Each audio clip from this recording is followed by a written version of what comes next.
Hello there, and welcome to Coaching Moments with Leah. I am so glad you're joining me today.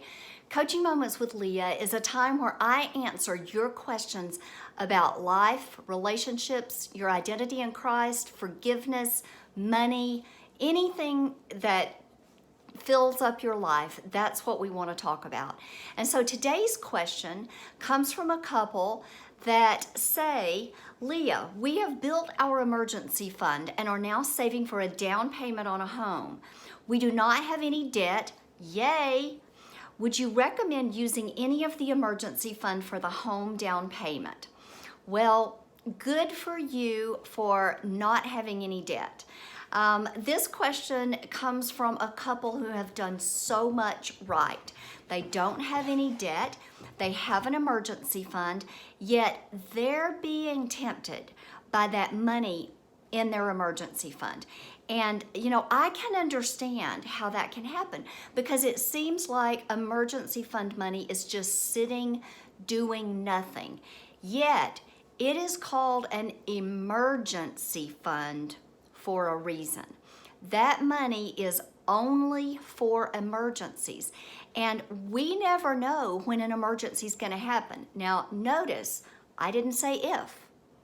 I said we never know when an emergency is going to happen. So having that money set aside and not touching it for anything but an emergency will be a lifesaver when an emergency comes along. In the times in which we live, I would really suggest that you have 6 months of household living expenses saved up in your emergency fund. The coronavirus pandemic qualifies as an emergency, and so many people have lost their jobs.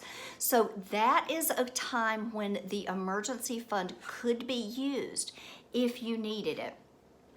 So my answer to this couple was no, absolutely do not touch your emergency fund. Now, I did give them one caveat. The only time I would recommend them using money in their emergency fund for a down payment on a house is if they have more than 6 months worth of household expenses saved. Then they could take the excess over and above those 6 months and pour that into their down payment. The emergency fund money, again, is strictly and only for emergencies.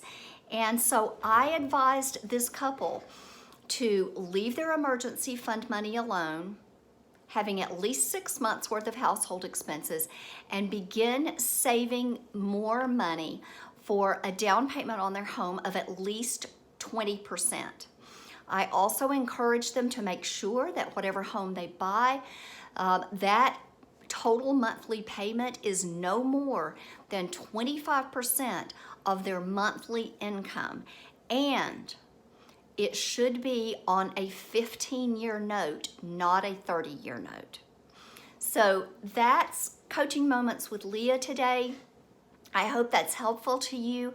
If you have a question you want me to answer, send it to me at ladamsministries@gmail.com. Or you can find my website at leahadams.org, and you can send me a message there as well. Have a great day, y'all.